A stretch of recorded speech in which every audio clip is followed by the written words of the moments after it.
Hello good morning. So we were discussing about quantum mechanics. हम लोग quantum mechanics की बात कर रहे थे और इससे जो पहले लास्ट लेक्चर पढ़ा था हमने फोटो इलेक्ट्रिक इफेक्ट जो प्रकाश विद्युत प्रभाव है उसके बारे में बात कर रहे थे। अभी ये जो लेक्चर है इसके अंदर हम लोग कॉम्पटन इफेक्ट स्टार्ट करेंगे, कॉम्पटन प्रभाव। तो कॉम्पटन प्रभाव पे किस तरीके से क्वेश्चन आता है और किस तरीके से उसका थ्योरी है, क्या डेरिवेशन है, वो पूरा हम लोग डिस्कस करेंगे। क्या होता है क्वांटम मैकेनिक्स और कॉम्पटन इफेक्ट और वो सब कुछ बात करेंगे। तो हम लोग कॉम्पटन इफेक्ट को स्टार्ट करते हैं। चलो ठीक है। तो देखो, first of all Compton effect क्या है या वो उसका प्रोसेस किस तरीके से, उसका डेरिवेशन क्या, उससे उसको स्टार्ट करने से पहले मैं एक दूसरी चीज़ बता देता हूँ जो कि आपको कॉम्पटन इफेक्ट आने के लिए थोड़ी बहुत हल्की फुल्की इन्फॉर्मेशन होनी चाहिए। वो जब मैंने फोटोन के बारे में आपको थोड़ा बहुत आइडिया बताया था फर्स्ट 3 लेक्चर्स में, वहाँ पर मैंने बताया था कि फ़ोटोन के बारे में कुछ कुछ चीज़ें। अभी मैं थोड़ा सा वो फ़ोटोन के बारे में कुछ इन्फॉर्मेशन दे देता हूँ क्योंकि कॉम्पटन इफेक्ट पढ़ेंगे तो वहाँ पर उसका रिक्वायरमेंट होगा। तो जिसको नहीं पता है थोड़ा सा पहले मैं उसके बारे में बता देता हूँ किस तरीके से क्या क्या चीज़ें हैं। जैसे एक तो फोटोन के बारे में, जैसे फोटोन क्या होता है। फोटोन लाइट पार्टिकल है, लाइट का जो एनर्जी पार्टिकल है फोटोन, उसके बारे में।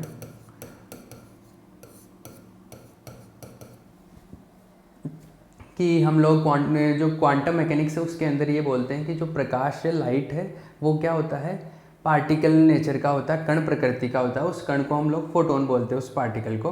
और जो पार्टिकल वो फोटोन है, उस फोटोन की जो एनर्जी है वो एनर्जी हम लोग इस तरीके से लिखते हैं। अगर उसकी मान लो फ्रीक्वेंसी है, जो फोटोन की फ्रीक्वेंसी, आवृत्ति जिसको बोलते हैं, आवृत्ति बोलते हैं इसको हिंदी में, तो उसकी फ्रीक्वेंसी अगर मैं न्यू मान लेता हूँ, न्यू कंसीडर करता हूँ, तो उसका जो एनर्जी होगा, ऊर्जा, एनर्जी जो होगा, उस एनर्जी को हम लोग क्या लिखते हैं, उस एनर्जी को लिखते हैं इक्वल्स टू एच न्यू। ये उसकी एनर्जी लिखते हैं हम लोग फोटोन की, न्यू की टर्म्स में, फ्रीक्वेंसी के टर्म्स में। तो फ्रीक्वेंसी न्यू है तो न्यू के पदों में हम लोग एनर्जी को ऐसे लिखते हैं। हमारे पास एक और फॉर्मूला होता है, वो होता है C equals to nu lambda, ऐसा होता है ना। अरे फ्रीक्वेंसी और वेवलेंथ में जो रिलेशन होता है, तरंग दैर्ध्य और आवृत्ति में एक संबंध होता है, वो ऐसे दिया जाता है। तो यहाँ से अगर मैं न्यू को यहाँ से ऐसे लिखूँ, nu equals to C by lambda लिख सकता हूँ। तो अगर मान लो इसको इक्वेशन 1, इसको इक्वेशन 2 मानूँ मैं, तो ये ऐसे भी तो हो सकता है। न्यू का वैल्यू यहाँ पे पुट करो तो E इक्वल्स टू क्या हो जाएगा, एच सी बाई लेमडा। तो एनर्जी को मैं, फोटोन की एनर्जी को मैं ऐसे भी लिख सकता हूँ, ऐसे भी लिख सकता हूँ। ये लेमडा के पदों में है, ये न्यू के टर्म्स में है, ठीक है। तो ये आवृत्ति के पदों में हो गया और ये वेवलेंथ के पदों में, तरंग दैर्ध्य के पदों में हो गया। एक इतनी ये बात तो हो गई एक। दूसरा, ये तो एनर्जी हो गई फोटोन की। अब मैं फोटोन के मोमेंटम की बात करता हूँ, फोटोन का संवेग जो होता है उसकी बात करता हूँ। तो जो फोटोन का संवेग है, फोटोन का संवेग, momentum of photon, momentum of photon, momentum of photon,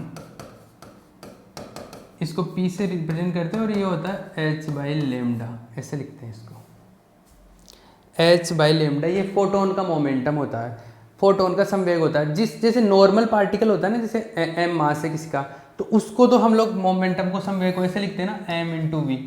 अरे संवेग को, मोमेंटम को ऐसे तो लिखते हैं P equals to m v. तो नॉर्मल जो पार्टिकल होता है ना, जिसका मास, मेटेरियलिस्टिक पार्टिकल जो होता है, जैसे कोई पदार्थ है जिसका द्रव्यमान m है, तो उसका अगर संवेग लेना हो तो एम वी लिखते हैं। लेकिन जब फोटोन का मोमेंटम लिखना हो तो फोटोन का मोमेंटम लिखते हैं P equals to h by lambda. ऐसे लेमडा की टर्म्स में लिखते हैं या न्यू के पदों में लिखते हैं। तो आवृत्ति के पदों में भी लिख सकता हूँ, तरंग दैर्ध्य के पदों में भी लिख सकता हूँ। ये तरंग दैर्ध्य के पदों में है, इन टर्म्स ऑफ लेमडा है ये। मैं अगर इसको आवृत्ति फ्रीक्वेंसी की टर्म्स में लिखना चाहूँ तो मैं ऐसे लिख सकता हूँ, जैसे अपनी मेरे पास में अभी फॉर्मूला था C equals to nu lambda का। तो मैं यहाँ से लेमडा का वैल्यू यहाँ पे पुट कर सकता हूँ, लेमडा का वैल्यू C बाई न्यू होता है, ठीक है। तो लेमडा का वैल्यू ऐसे लिख दूँ यहाँ पे, तो क्या आ जाएगा, लेमडा का वैल्यू आएगा, ये C नीचे आ जाएगा और न्यू ऊपर चला जाएगा। तो देखो, मोमेंटम और एनर्जी, जो फोटोन का मोमेंटम और फोटोन का जो एनर्जी है, उसको हम लोग ऐसे ऐसे लिख सकते हैं, फोटोन का एनर्जी एच न्यू लिख सकता हूँ, फोटोन का energy h c by lambda ऐसे भी लिख सकता हूँ। तो ये लेमडा के पदों में आ जाएगा, ये न्यू के पदों में आ जाएगा। अगर मैं मोमेंटम की बात करूँ, संवेग की बात करूँ, फोटोन के संवेग की, तो मैं ऐसे भी लिख सकता हूँ लेमडा के टर्म्स में, और ऐसे फ्रीक्वेंसी के टर्म्स में ऐसे लिख सकता हूँ। तो अभी जो आगे डेरिवेशन करेंगे ना, उनमें ये चीज़ें सारी यूज मिलेंगी, इसलिए मैं पहले से ही आपको बता रहा हूँ ये चीज़ें, ठीक है। तो ये फोटोन का मोमेंटम हो गया, फोटोन की एनर्जी होगी। अब मैं एक दूसरी और बात कर रहा हूँ, दूसरी क्या बात कर रहा हूँ, ये इतनी फोटोन के बारे में बात होगी। एक दूसरी चीज़, जैसे हम लोग जब छोटे पार्टिकल्स की बात करते हैं, जैसे इलेक्ट्रॉन लेवल के जो पार्टिकल है, जब उनका स्टडी करते हैं तो हम लोग एक चीज़ पर और जोर देते हैं, जिसको बोलते हैं विराम द्रव्यमान या रेस्ट मास एनर्जी। जैसे कोई भी पदार्थ होता है, अगर वो रेस्ट पर है, कोई भी पार्टिकल है, जैसे ये पार्टिकल है, ये रेस्ट पर है, मतलब रुका हुआ है, तो इस पार्टिकल के पास अगर मास है, अगर द्रव्यमान है, तो उसके पास में एनर्जी होती है। क्या होती है? एनर्जी होती है। तो कोई भी पार्टिकल है, रेस्ट पर हो या गतिशील हो, उसके पास में जो द्रव्यमान है, मास है, उसकी फॉर्म में क्या होती है? एनर्जी होती है, मास की टर्म में। तो जब ये रुका हुआ है, रेस्ट पर है, तब भी इसके पास में क्या है? एनर्जी होती है। अब वो एनर्जी कितनी है, क्या है, उसके बारे में बात करता हूँ मैं। तो ऐसा है, अगर कोई पार्टिकल है, उसका मास है, मान लो कितना m है, तो उसका एनर्जी कितना होगा? ऐसे, इफ मास ऑफ पार्टिकल, यदि कण का द्रव्यमान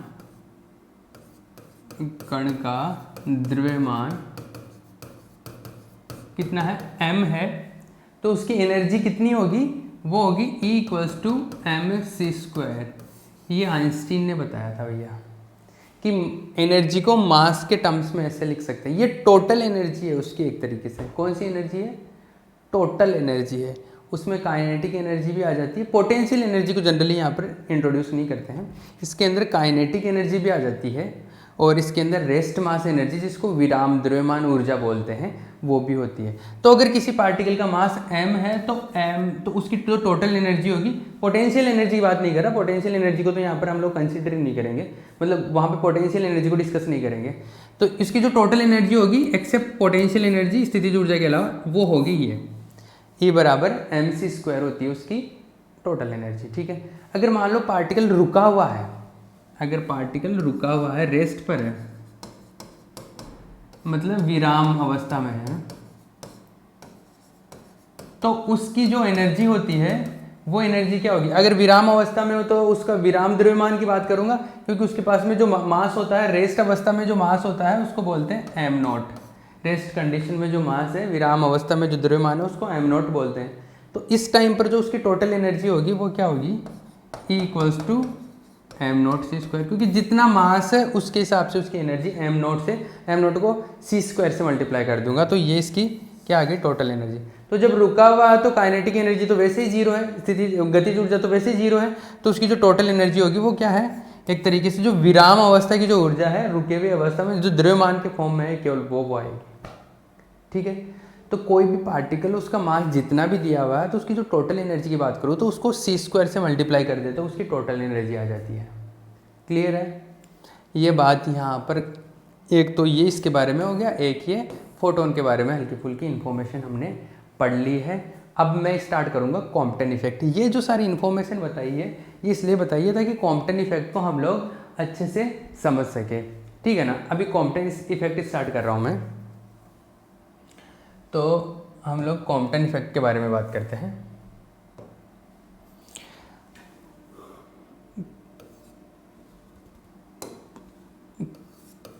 कॉम्पटन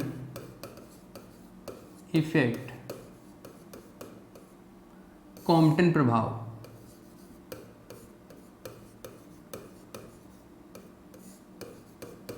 अब देखो भैया, कॉम्पटन प्रभाव क्या होता है, क्या क्या इसमें चीज़ें होती है। इसमें थ्योरी कम है, डेरिवेशन बड़ा है। उस डेरिवेशन की बात करते हैं। पहले मैं इसका बता दूं कि इफेक्ट क्या है, क्या होता है ये कॉम्पटन इफेक्ट।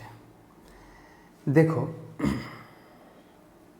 ऐसा है कि मान लो कि एक कोई पार्टिकल है, ऐसा देखा गया ये कोई फ्री पार्टिकल है। जैसे मान लो जनरली जो एक्सपेरिमेंट करते हैं हम लोग इलेक्ट्रॉन के साथ में करते हैं, ज़रूरी नहीं पर जनरली बता रहा हूँ। ये कोई इलेक्ट्रॉन है, जो भी है एक पार्टिकल है, ये रुका हुआ है यहाँ पर। अब यहाँ से मान लो कि कोई लाइट का रे आता है, इधर लाइट बीम आता है। लाइट का मतलब क्या आ रहा है, फोटोन आ रहा है, क्योंकि क्वांटम मैकेनिक्स में हम लोग लाइट को क्या मानते हैं, फोटोन। तो यहाँ से अगर कोई फोटोन आता है, ये फोटोन इस इलेक्ट्रॉन से क्या करता है, कोलिजन करता है, टक्कर करेगा। इस टक्कर को हम लोग यहाँ पर बोलते हैं स्कैटरिंग, प्रकीर्णन।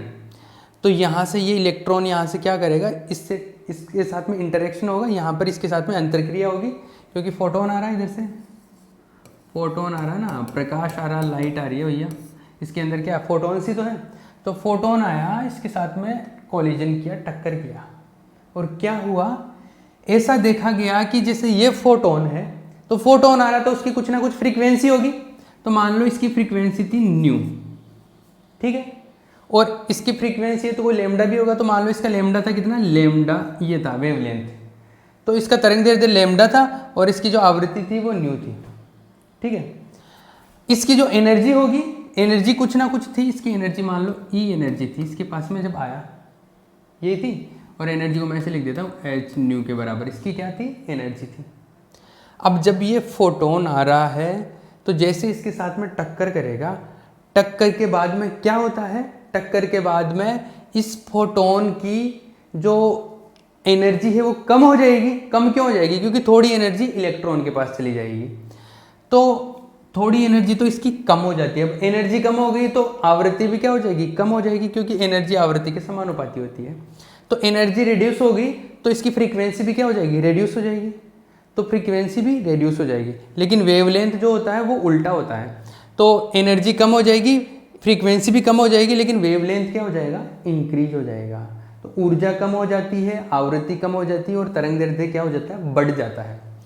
और क्या होगा, जैसे ये फोटोन ऐसे आया और ये किसी और डायरेक्शन में चला जाएगा ऐसे, और इसकी एनर्जी आवृत्ति क्या हो गई, कम हो गई।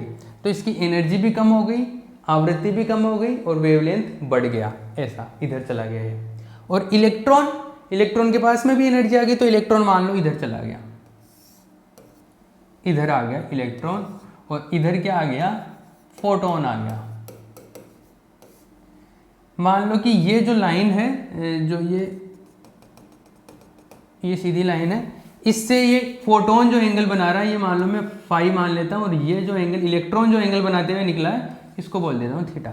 मतलब इलेक्ट्रॉन मान लो इधर चला गया और ये फोटोन इधर चला गया, किधर भी चला जाएगा वो तो एंगल का वैल्यू चेंज कर देंगे तो वो तो किसी भी डायरेक्शन में जा सकता है। तो हमने कोई रैंडम डायरेक्शन ले ली, फोटोन इधर चला गया और इलेक्ट्रॉन इधर चला गया। क्लियर है। अब इलेक्ट्रॉन का मान लो इलेक्ट्रॉन इधर गया, तो इलेक्ट्रॉन का वेग है, वेलोसिटी है, वेलोसिटी आ जाएगा, पहले तो रुका हुआ था वो, अब वेलोसिटी आ गया तो v वेलोसिटी से वो इधर चला गया। और फोटोन का वेवलेंथ चेंज हो गया, क्योंकि इसके थोड़ा एनर्जी इधर चला गया तो फोटोन का खुद का एनर्जी कम हो गया, उसका फ्रीक्वेंसी भी कम हो गया। तो मान लो अब इसका जो फ्रीक्वेंसी है वो है न्यू डेस, और जो इसका लेमडा है वो हो गया लेमडा डेस। आई बात समझ में।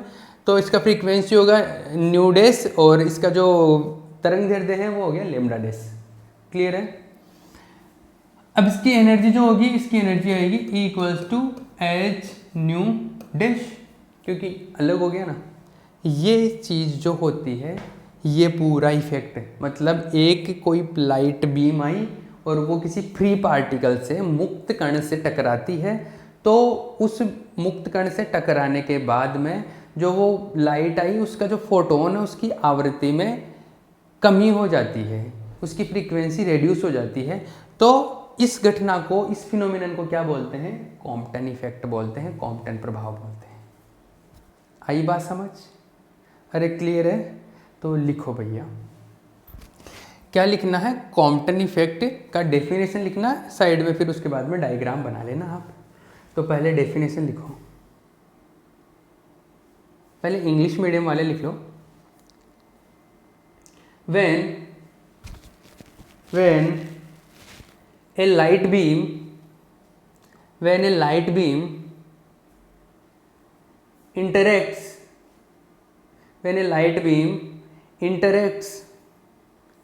with a free particle, when a light beam interacts with free particle के ब्रैकेट में लिख लेना इलेक्ट्रॉन, क्योंकि जनरली इलेक्ट्रॉन की बात करते हैं।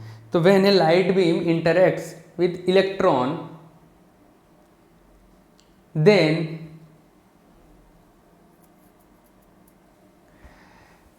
The frequency of the incoming photon, then the frequency of incoming photon के ब्रैकेट में लिख लो light beam, then the frequency of incoming photon bracket में लिख लो light beam reduces, the frequency of photon reduces this phenomenon is called Compton effect. This phenomenon is called Compton effect. अब English वाले ये diagram बना लेना, हिंदी वालों के लिए लिखवा रहा हूँ। कॉम्पटन प्रभाव की डेफिनेशन लिखो। जब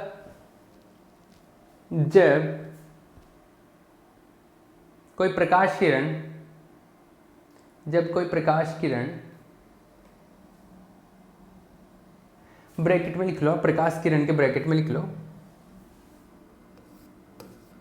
सामान्यतः एक्स किरणें या गामा किरणें, सामान्यतः एक्स किरणें या गामा किरणें। तो क्या लिखवाया मैंने, जब कोई प्रकाश किरण ब्रैकेट में लिख लो किसी मुक्त कण के ब्रैकेट में लिख लेना इलेक्ट्रॉन, किसी मुक्त कण से टकराती है तो आपतित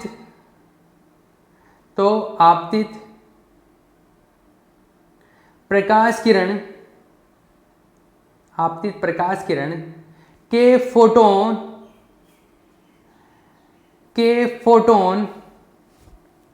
की आवृत्ति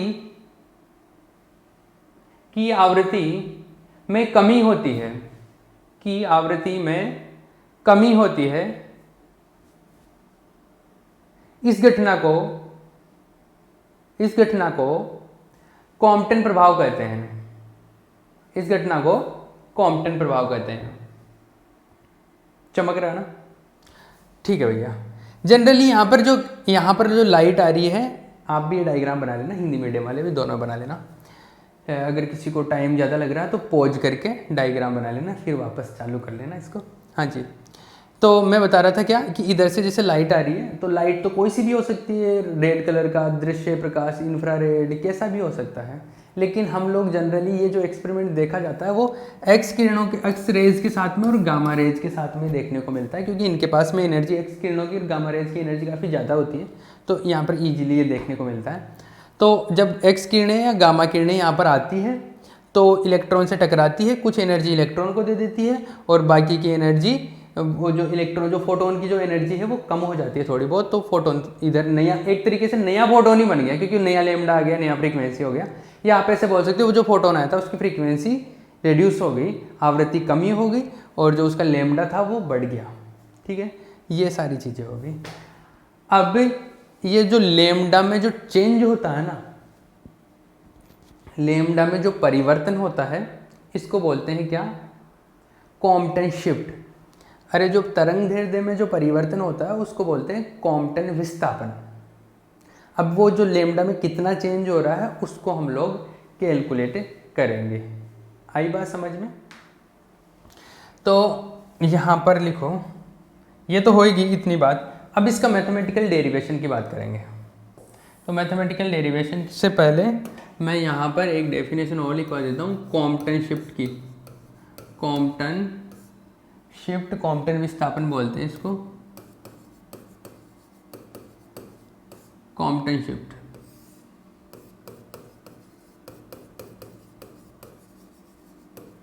कॉम्पटन शिफ्ट क्या होता है भैया? कॉम्पटन विस्थापन क्या होता है?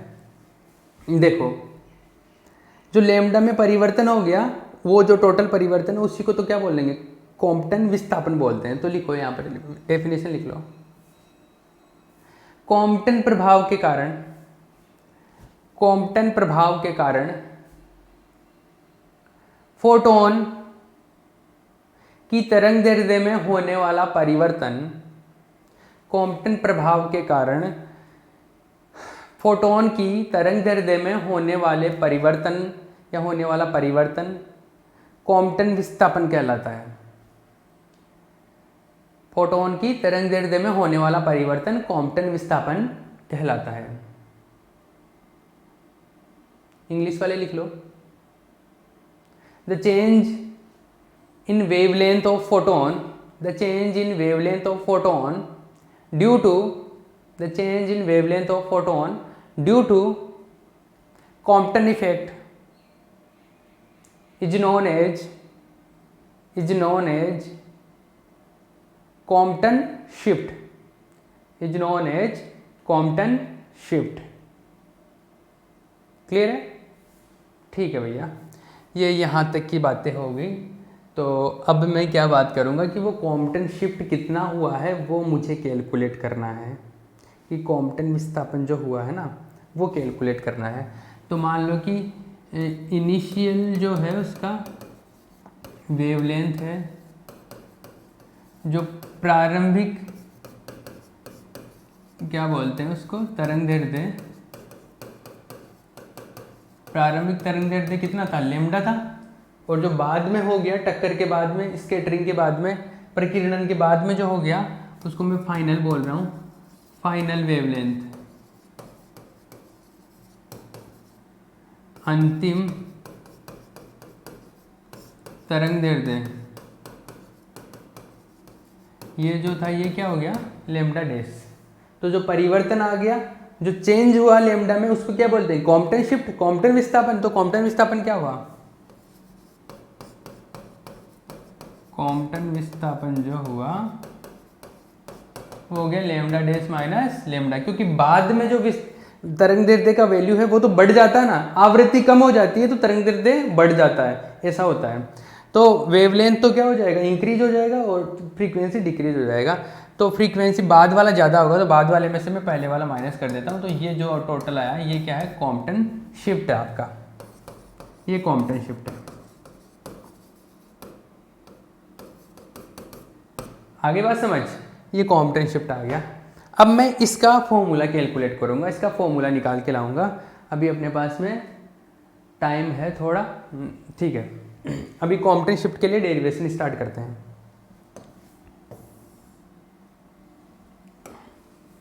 तो क्या है? कॉम्पटन विस्थापन की व्युत्पत्ति,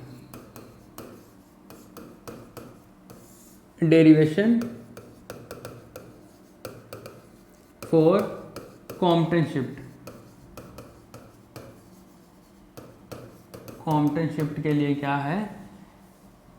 डेरिवेशन की बात करते हैं। तो देखो कितना क्या डेरिवेशन, क्या क्या कितना होता है उसके बारे में बात करते हैं। अब ये डेरिवेशन कैलकुलेट करने के लिए हम लोग क्या करेंगे? एनर्जी कंजर्वेशन और मोमेंटम कंजर्वेशन अप्लाई करेंगे। संवेग संरक्षण का नियम और एनर्जी ऊर्जा संरक्षण का नियम ये लगाएंगे, ठीक है। तो देखो हमारा जो कॉम्पटन शिफ्ट था उसमें क्या क्या था, हमने जो क्या क्या पढ़ा था उसमें देखो ध्यान से। हमने पढ़ा था क्या कि जैसे मान लो एक अपने पास में क्या था? इलेक्ट्रॉन था। पहले यहां से क्या आ रही थी? लाइट आ रही थी, मतलब फोटोन आ रहा था एक कोई। तो जैसे एक कोई फोटोन आ रहा था, तो जो स्कैटरिंग हुई, जो कोलिजन हुआ है ना, जो टक्कर हुई है, टक्कर से पहले और टक्कर के बाद में मैं ऊर्जा संरक्षण और संवेग संरक्षण लगाऊंगा।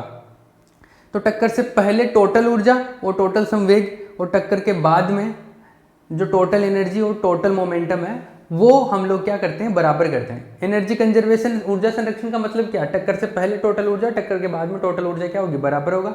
और टक्कर से पहले टोटल मोमेंटम और टक्कर के बाद में टोटल मोमेंटम क्या होगा, बराबर होगा। यही तो बात करते हैं ना। तो हम लोग यहाँ पे देखते हैं टोटल एनर्जी क्या थी टक्कर से पहले, टक्कर के बाद में टोटल एनर्जी क्या थी, वो उन सब के बारे में हम लोग बात करते हैं। तो सबसे पहले मैं टक्कर से पहले की सिचुएशन लिख लेता हूँ कि टक्कर के पहले क्या क्या सिचुएशन थी। ठीक है, तो देखो भैया, बिफोर कोलिजन, बिफोर स्कैटरिंग, प्रकीर्णन बोल लो या इसको क्या बोल लो आप, कोलिजन बोल लो, एक ही बात है। मतलब टक्कर बोल लो या प्रकीर्णन बोल लो, स्कैटरिंग बोल लो या कोलिजन बोल लो। तो टक्कर से पूर्व,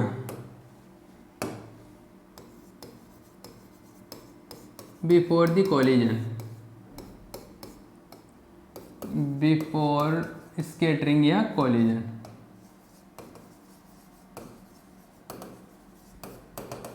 देखो बिफोर स्कैटरिंग क्या था, एनर्जी किसकी किसकी, टोटल एनर्जी सिस्टम की। तो एक तो फोटोन है अपने पास में, एक इलेक्ट्रॉन है। तो फोटोन आ रहा था, फोटोन की आवृत्ति क्या थी, फोटोन का फ्रीक्वेंसी जो था वो न्यू फ्रीक्वेंसी था। तो टक्कर से पहले फोटोन का एनर्जी क्या था, E=h न्यू, यही था, क्योंकि इसका फ्रीक्वेंसी न्यू है तो इसका ये एनर्जी आ गया। और इलेक्ट्रॉन उस टाइम पर रेस्ट में था, रुका हुआ था। तो रुका हुआ था तो इसके पास में इसका जो द्रव्यमान है वो m0 ले लेता हूँ, रुके हुए का जो द्रव्यमान है, रेस्ट मास है, वो m0 कंसिडर कर लिया। तो इसकी जो एनर्जी है, क्योंकि इस टाइम काइनेटिक एनर्जी तो होगी नहीं, रुका हुआ है, तो रुके हुए की जो टोटल एनर्जी होगी वो क्या होगी, इसकी इलेक्ट्रॉन की एनर्जी, ये जैसे ये फोटोन की एनर्जी है, ये इलेक्ट्रॉन की जो एनर्जी है वो क्या आएगी, m0 × c²। क्योंकि अभी मैंने थोड़ी देर पहले बताया था कि अगर कोई पार्टिकल है उसका मास जितना भी है तो उसकी टोटल एनर्जी क्या होती है, m0 c²। इस तरीके से आती है, अरे आती है ना। तो ये इसकी इलेक्ट्रॉन की एनर्जी आ गई, ये फोटोन की एनर्जी होगी। तो बिफोर कोलिजन, टक्कर से पहले जो टोटल ऊर्जा है वो ये है, इन दोनों की मिला के। तो ई टोटल ये कोलिजन से पहले की है ना, तो कोलिजन टक्कर से पहले की है, तो ये कितनी आएगी, इसकी प्लस इसकी। तो फोटोन की एनर्जी प्लस ई इलेक्ट्रॉन की एनर्जी, दोनों की एनर्जी आ जाएगी। और ये कितनी आएगी, ये आएगी, इसकी आएगी h न्यू और उसकी आएगी m0 c²। ये टोटल एनर्जी आ गई अपनी टक्कर से पहले। इसको इक्वेशन नंबर 1 लिख देता हूँ मैं। ठीक है, अभी अपने पास में टाइम है, तो ये एनर्जी आ गई। अभी मोमेंटम की अगर मैं बात करूँ तो मोमेंटम देखो, मोमेंटम, अब मोमेंटम जो होता है, जो संवेग होता है, वो एक सदिश राशि है। तो सदिश राशि है तो मैं डायरेक्ट तो ऐड करता नहीं हूँ, उसको डायरेक्शन के हिसाब से ऐड करूंगा कि उसका x घटक और उसका y घटक, दो घटकों में बात करूंगा। तो देखो, जब इस कंडीशन में था तो इलेक्ट्रॉन तो रेस्ट पर था पहले, बिफोर कोलिजन इलेक्ट्रॉन तो रुका हुआ था, तो इलेक्ट्रॉन तो रुका हुआ था तो उसका तो कोई संवेग होगा नहीं, उसका तो मोमेंटम 0 है। केवल जो फोटोन है, photon is only photon is moving, तो फोटोन केवल गति कर रहा है, तो केवल फोटोन का मोमेंटम होगा। और जो फोटोन का मोमेंटम होगा वो क्या होगा, तो जो टोटल मोमेंटम आएगा वो किसका आएगा, जो टोटल मोमेंटम है, टोटल मोमेंटम केवल फोटोन का आएगा। और वो भी कौन सी डायरेक्शन में, इस डायरेक्शन में, मतलब x डायरेक्शन में। तो x दिशा में फोटोन का मोमेंटम, x दिशा में फोटोन का संवेग, momentum of photon in x direction, momentum of photon in x direction. ठीक है, कितना आएगा, ये आएगा, क्योंकि फोटोन का मोमेंटम क्या होता है, hc/λ, ये होता है h/λ होता है, p कितना होता है, h/λ। और अगर मैं न्यू के टर्म्स में लिखूँ तो ये ऐसे आ जाता है hc/c, अगर मैं न्यू लेमडा लिखता हूँ तो लेमडा का वैल्यू, तो ये hν/λ आ जाएगा, hν/c आ जाएगा। ये क्या आएगा, मैं इसको डायरेक्ट लिख देता हूँ, ये आएगा hν/c। अभी फॉर्मूला कैलकुलेट किया था ना ऊपर, ये यहाँ पर हमने कैलकुलेट किया था, इसको थोड़ा मैं आपको बता देता हूँ, वो लास्ट पेज में किया था एक्चुअली, ये वाला P equals to h nu by c, तो मैं यहाँ से बात कर रहा हूँ, ठीक है। तो अपना जो आया